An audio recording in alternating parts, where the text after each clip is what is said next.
മാതർമേ മധുകൈടഭഗ്നി മഹിഷപ്രാണാപഹാരോദ്യമേ ഹേലാനർമ്മിതധൂമ്രലോചനവധേ ഹേ ചണ്ഡമുണ്ടാർദിനീ നിശേഷീകൃതരക്തബീജധനുജേ നിത്യേ നിശുംഭാപഹേ ശുംഭധ്വംസിനി സംഹരാശു ദുരിതം ദുർഗേ നമസ്തേംബികേ. ഇന്നും ദേവി മഹാത്മ്യം തുടരുകയാണ്. എല്ലാ ദേവന്മാരിൽ നിന്നും ഉണ്ടായതായ ഓരോ തേജസ്, പുറത്തേക്ക് വന്നതായിട്ടുള്ള ഒരു തേജസ് ഒന്നിച്ചുകൂടി ഒരു സ്ത്രീരൂപം കൈക്കൊണ്ടു എന്ന് പറഞ്ഞു. ആ സ്ത്രീരൂപത്തിലെ ഓരോരോ അവയവങ്ങളും ഓരോരോ ദേവന്മാരുടെ തേജസ് കൊണ്ടുണ്ടായതാണ് എന്ന് പറഞ്ഞു. ആ മുഖം എന്നുള്ളത് ഓരോരോ അവയവത്തിൻ്റെയും പറഞ്ഞു. ഇനി അത് തുടരുകയാണ്. വേറെ ഇനിയുള്ളതായിട്ടുള്ള അവയവങ്ങൾ ഇവിടുന്നൊക്കെയാണ് ഉണ്ടായത് എന്ന് തുടരുകയാണ്. തസ്യ അസ്തു ദന്താസംഭൂതാ പ്രാജാപത്യേന തേജസാ നയനത്രിതയം ജജ്ഞേ തഥാ പാവക തേജസാ. തസ്യാഹ തു, തസ്യാസ്തു പദം മുറിക്കുമ്പോൾ തസ്യാഹ തു ദന്താഹ സംഭൂതാഹ, തസ്യാഹ ദന്താഹ, ആ സ്ത്രീരൂപമാണ് ആയതെന്ന് പറഞ്ഞല്ലോ. അപ്പം അതുകൊണ്ട് സ്ത്രീലിംഗമായിട്ടാണ് തസ്യാഹ, ആ സ്ത്രീരൂപത്തിൻ്റെ, സ്ത്രീയുടെ, അവളുടെ എന്നുള്ള അർത്ഥം. തസ്യാഹ ദന്താഹ, ദന്തങ്ങൾ, സംഭൂതാഹ, സംഭൂതങ്ങളായി ഉണ്ടായി. എന്തുകൊണ്ടാണ് ഉണ്ടായത്? പ്രാജാപത്യേന തേജസ, പ്രജാപതിയുടെ തേജസ് കൊണ്ടാണ് ദന്തങ്ങൾ ഉണ്ടായത് എന്നാണ്. പ്രജാപതിയുടെ തേജസ് കൊണ്ട് ദന്തങ്ങൾ ഉണ്ടായി. ഇനി നയനത്രിതയം ജജ്ഞേ തഥാ പാവക തേജസ, തഥാ പ്രകാരം തന്നെ പാവക തേജസ, പാവകൻ എന്ന് വെച്ചിട്ടുണ്ടെങ്കിൽ അഗ്നി, അഗ്നിയുടെ തേജസ് കൊണ്ട്, പാവക തേജസ, അഗ്നിയുടെ തേജസ് കൊണ്ട് നയനത്രിതയം ജജ്ഞേ, 3 നേത്രങ്ങൾ, 3 നേത്രങ്ങൾ ഉണ്ടായി. നയനത്രിതയം ജജ്ഞേ, 3 നേത്രങ്ങൾ ഉണ്ടായി. ദേവിക്ക് നെറ്റിയിലുണ്ട് ഒരു നേത്രം, അതുകൊണ്ടാണ് 3 നേത്രങ്ങൾ എന്ന് പറയുന്നത്. നയനത്രിതയം, 3 നേത്രങ്ങൾ ഉണ്ടായി. ഇതുകൊണ്ട് പാവക തേജസ, പാവകന്റെ അഗ്നിയുടെ തേജസ് കൊണ്ടാണ് നേത്രങ്ങൾ ഉണ്ടായത് എന്ന് പറഞ്ഞു. ഭ്രുവൗതു സന്ധ്യയോസ്തേജ ശ്രവണാവനിലസ്യ ച അന്യേഷാം ജൈവ ദേവാനാം അഭവൽ തേജസാ ശിവ. ഈ ഭ്രുവൗതു സന്ധ്യയോസ്തേജ, ഭ്രുവൗ ഭ്രൂകുടികൾ, 2 പുരിയങ്ങൾ ആകട്ടെ, സന്ധ്യയോസ്തേജസ, സന്ധ്യയോസ്തേജ ഭ്രുവൗതു സന്ധ്യയോഹോ തേജ എന്നേ പറയുന്നുണ്ടോ. ഭ്രൂക്കൾ ഉണ്ടായത്, ഭ്രൂക്കൾ സന്ധ്യയുടെ തേജസ്സായിരുന്നു എന്നാണ്. സന്ധ്യയുടെ തേജസ് കൊണ്ട് പുരികങ്ങൾ ഉണ്ടായി. 2 സന്ധ്യയുണ്ടല്ലോ, പ്രഭാത സന്ധ്യയും സായന്തന സന്ധ്യയുണ്ട്. ആ സന്ധ്യകളിൽ നിന്ന് ഭ്രൂക്കൾ, 2 പുരികങ്ങളുണ്ടായി എന്നാണ്. പുരികങ്ങളുടെ ഉൽപ്പത്തി സന്ധ്യകളിൽ നിന്നായിരുന്നു എന്നാണ്. സന്ധ്യാദേവി, 2 സന്ധ്യകളാണ് അവിടെ. ഭ്രുവൗതു സന്ധ്യയോഹോ തേജ, സന്ധ്യയോഹോ എന്നവിടെ ദ്യോജനാണ്, ഷഷ്ഠി ദ്യോജനം. സന്ധ്യയോഹോ തേജ, സന്ധ്യയുടെ തേജസ്സുകളാണ്, സന്ധ്യ 2 സന്ധ്യകളുടെ തേജസ്സുകളാണ് 2 ഭ്രൂക്കളായിട്ട്, ഭ്രൂകുടികളായിട്ട്, പുരികങ്ങളായി തീർന്നത് എന്നാണ്. ശ്രവണാവ് അനിലസ്യ ച, ശ്രവണൗ ശ്രവണേന്ദ്രിയങ്ങൾ, ചെവി, 2 ശ്രവണേന്ദ്രിയങ്ങളും 2 ശ്രോത്രങ്ങളും എന്തിൻ്റെ തേജസ് കൊണ്ടാണ്? അനിലസ്യ, അനിലൻ വായു, വായുവിൻ്റെ തേജസ് കൊണ്ട് ശ്രോത്രങ്ങൾ ഉണ്ടായി, ചെവികൾ ഉണ്ടായി. അനിലസ്യ ച അന്യേഷാം ജൈവ ദേവാനാം, പിന്നെ ബാക്കി ഓരോന്നും പ്രത്യേകിച്ച് പറഞ്ഞില്ല. അന്യേഷാം ജൈവ ദേവാനാം, ബാക്കിയുള്ളതായിട്ടുള്ള ദേവന്മാരുടെ തേജസ് കൊണ്ട് അഭവത് തേജസാ ശിവ, ആ അവരുടെ തേജസ് കൊണ്ട്, അന്യേഷാം ദേവാനാം തേജസ, അന്യങ്ങളായിട്ടുള്ള ബാക്കിയുള്ളതായിട്ടുള്ള ദേവന്മാരുടെ തേജസ് കൊണ്ട് അഭവത് തേജസ ശിവ അഭവത്, ആ ശിവ ആയിട്ട്, ആ ശിവ മംഗളദായിനിയായിട്ടുള്ള സ്ത്രീ ആയിട്ട്, ആ ദേവിയായിട്ട് തീർന്നു എന്നിട്ടുള്ള ദേവന്മാരുടെ എല്ലാം തേജസ് എന്നാണ്. അങ്ങനെ ആ സ്ത്രീരൂപം ബാക്കി ഓരോരോ ദേവന്മാരുടെ തേജസ് കൊണ്ട് ഉണ്ടായി ഓരോരോ ഭാഗങ്ങൾ എന്നാണ് പറയുന്നത്. തത സമസ്ത ദേവാനാം തേജോരാശി സമുദ്ഭവം താം വിലോക്യ മുദം പ്രാപുരമരാ മഹിഷാർദിതാഹ. അപ്പോൾ ഇങ്ങനെയുള്ളതായിട്ടുള്ള ആ സ്ത്രീരൂപം കണ്ടപ്പോൾ ദേവന്മാർക്കൊക്കെ വളരെ സന്തോഷമായി എന്നാണ്.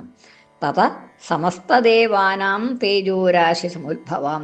സമസ്തദേവാനാം എല്ലാ ദേവന്മാരുടെയും തേജോരാശി കൊണ്ട്, തേജസ് സമൂഹം കൊണ്ട്, രാശിച്ച കൂട്ടം, ആ തേജസ്സിൻ്റെ സമൂഹം ഒന്നിച്ചു ചേർന്നതാണല്ലോ ഉണ്ടായത്.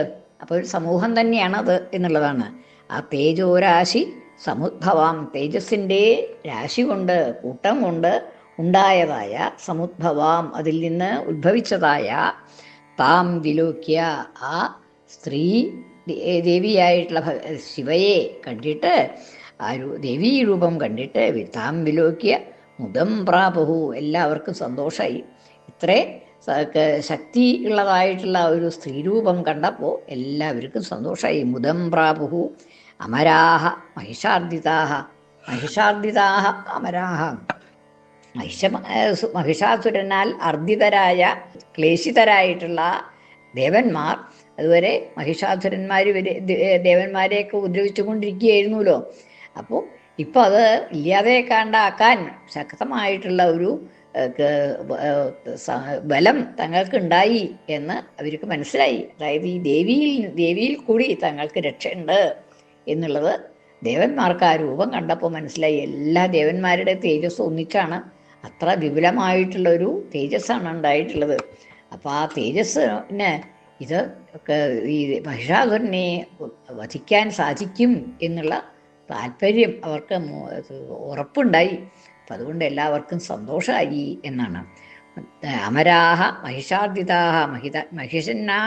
മഹിഷാസുരനാൽ അർദ്ദിതരായിട്ടുള്ള ദേവന്മാർ അമരാഹ മുദം പ്രാപുഹു, അത്യധികം സന്തോഷിച്ചു, മുദത്തെ പ്രാപിച്ചു, സന്തോഷത്തെ പ്രാപിച്ചു. താം വിലോക്യ, ആ ദേവിയെ കണ്ടിട്ട്, എല്ലാ ദേവന്മാരുടെയും തേജസ് കൊണ്ട് ഉണ്ടായതായ ആ ദേവിയെ കണ്ടപ്പോൾ എല്ലാവർക്കും വളരെ സന്തോഷമായി എന്നാണ്. തതോ ദേവാ ദദുസ്തസ്യൈ സ്വാന്യായുധാനി ച ശൂലം ശൂലാത് വിനിഷ്കൃത്യ ദദോ തസ്യൈ പിനാകധൃക്. തതഃ, അനന്തരം എന്താണ് ഉണ്ടായത്? ദേവാഹ ദദുസ്തസ്യൈ, ദേവന്മാർ തസ്യൈ ദദുഹു, അവൾക്കായി ദദുഹു നൽകി. ദദൗ ദദതുഹു, ദദുഹു ബഹുവചനാണ്. ദേവന്മാരൊക്കെ ഉണ്ടല്ലോ, അപ്പോൾ ദേവാഹ എന്ന് ബഹുവചനാണ്, അപ്പം അതുകൊണ്ട് ദദുഹു എന്നും ബഹുവചനം. അങ്ങനെ തതോ ദേവാഹ, അനന്തരം ദേവന്മാർ തസ്യൈ ദദുഹു, അവൾക്കായി, ആ ദേവിക്കായി ദദുഹു നൽകി. എന്താണ് നൽകിയത്? സ്വാനി സ്വാന്യ ആയുധാനി ച. സ്വാനി സ്വാനി ആയുധാനി, ഓരോരുത്തരും അവരവരുടെ ആയുധങ്ങൾ, എല്ലാ ദേവന്മാർക്കും ഉണ്ടോ ഓരോരോ ആയുധങ്ങൾ. സ്വാനി സ്വാനി ആയുധാനി, താന്താങ്ങളുടേതായിട്ടുള്ള ആയുധങ്ങൾ, ഓരോരുത്തരും അവരവരുടെ ആയുധങ്ങൾ കൊടുത്തു എന്നാണ്. സ്വാനി സ്വാനി ആയുധാനി, ഓരോരുത്തരും അവരവരുടേതായിട്ടുള്ള ആയുധങ്ങൾ ആ ദേവിക്ക് നൽകി. ഇനി ശൂലം ശൂലാത് വിനിഷ്കൃത്യ ദദൗ തസ്യൈ പിനാകധൃക്. ഇനി ഓരോരുത്തരും എന്താണ് കൊടുത്തത് എന്ന് പറയാണ്. ശൂലം ദദൗ, ശൂലത്തെ നൽകി. ആര്? പിനാകധൃക്. പിനാകധൃക്, പിനാകത്തെ ധരിക്കുന്നതായിട്ടുള്ള ദേവൻ, അതായത് ശിവൻ. ശിവന്റെ ആയുധമാണ് പിനാകപാണി എന്നുള്ളല്ലോ. അപ്പോൾ ആ പിനാകം ശിവന്റെ ആയുധമാണ്. ആ പിനാകപാണിയായിട്ടുള്ള ശിവൻ ശൂലാത് വിനിഷ്കൃത്യ ശൂലാത്, തൻ്റെ ശൂലത്തിൽ നിന്ന്, ശിവനൊരു ശൂലമുണ്ട്, ആ ശൂലത്തിൽ നിന്ന് വിനിഷ്കൃത്യ, മുറിച്ചെടുത്തിട്ട് അതിൽ നിന്ന് വേറൊരു ശൂലം ഉണ്ടാക്കി എന്നുള്ളതാണ്. തൻ്റെ പിനാകമാകുന്ന ശൂലത്തിൽ നിന്ന് മറ്റൊരു ശൂലം വേർതിരിച്ചെടുത്തു. വിനിഷ്കൃത്യ, വേർതിരിച്ചെടുത്തിട്ട് ദദൗ തസ്യൈ, ആ ദേവിക്കായിക്കൊണ്ട് നൽകി. ശൂലം ശൂലാത് വിനിഷ്കൃത്യ, ഒരു ശൂലത്തെ തൻ്റെ ശൂലത്തിൽ നിന്ന്, ശൂലത്തിൽ നിന്ന് പുറത്തേക്കെടുത്തിട്ട് തസ്യൈ ദദൗ, ആ ദേവിക്കായിക്കൊണ്ട് നൽകി. തസ്യൈ ചതുർത്ഥി. ദദൗ പിനാകധൃക്, പിനാകത്തെ ധരിക്കുന്നതായ ശിവൻ ആ ദേവിക്ക് തൻ്റെ ശൂലത്തിൽ നിന്ന് ഒരു ശൂലത്തെ വേർതിരിച്ചെടുത്ത് ദേവിക്ക് നൽകി എന്നാണ്. ചക്രം ച ദത്തവാൻ കൃഷ്ണ സമുൽപാട്യ സ്വചക്രതഃ ശംഖം ച വരുണശക്തിം ദദൗ തസ്യൈ ഹുതാശനഃ. ഇവരൊക്കെ എന്താണ് കൊടുത്തതെന്ന് പറയണത്. ചക്രം ച ദത്തവാൻ കൃഷ്ണ, കൃഷ്ണ വിഷ്ണു എന്നുള്ള അർത്ഥത്തിലാണ് അവിടെ. വിഷ്ണു ചക്രത്തെ കൊടുത്തു, തൻ്റെ ചക്രത്തിൽ നിന്ന് ഒരു ചക്രം ഉണ്ടാക്കി. സമുത്പാട്യ സ്വചക്രത, തൻ്റെ ചക്രത്തിൽ നിന്ന് ഒരു ചക്രം ഉണ്ടാക്കിയിട്ട് പുറത്തേക്ക് എടുത്തിട്ട്, സമുത്പാട്യ പുറത്തേക്ക് എടുത്തിട്ട്, ദദൗ ദത്തവാൻ, ദത്തവാൻ കൊടുത്തു എന്നുള്ള അർത്ഥം തന്നെ. ദത്തവാൻ ചക്രം, ഒരു ചക്രത്തെ കൊടുത്തു, ദേവിക്ക് ഒരു ചക്രം കൊടുത്തു. തൻ്റെ ചക്രത്തിൽ നിന്ന് വേർതിരിച്ചെടുത്ത് ഒരു ചക്രത്തെ ദേവിക്ക് നൽകി എന്നർത്ഥം. ശംഖം ച വരുണ, വരുണൻ ഒരു ശംഖം കൊടുത്തു എന്നുള്ളതാണ്. ശംഖം ച വരുണ, ദത്തവാനോ ദദവും എന്ത് വേണമെങ്കിൽ എടുക്കാം, രണ്ടായാലും അർത്ഥം ഒന്ന് തന്നെ. വരുണ ശംഖം ച ദദൗ, വരുണൻ ശംഖത്തെ നൽകി. ഇനി ശക്തിം ദദൗ തസ്യൈ ഹുതാശന, ഹുതാശന, ഹുതാശനൻ അഗ്നി, അഗ്നി ദേവിക്കായിക്കൊണ്ട് ശക്തിയെ നൽകി, ഒരു ശക്തി എന്നുള്ളതായിട്ടുള്ള ആയുധവിശേഷത്തെ നൽകി, അഗ്നി എന്നുള്ളതാണ്.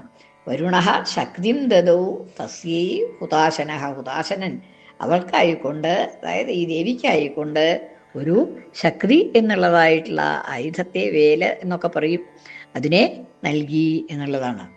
ശ്രീ ശിവ ശിവശക്തി ഐക്യരൂപിണി ലളിതാംബിക, ശ്രീ ശിവ ശിവശക്തി ഐക്യരൂപിണി ലളിതാംബിക, ശ്രീ ശിവ ശിവശക്തി ഐക്യരൂപിണി ലളിതാംബിക.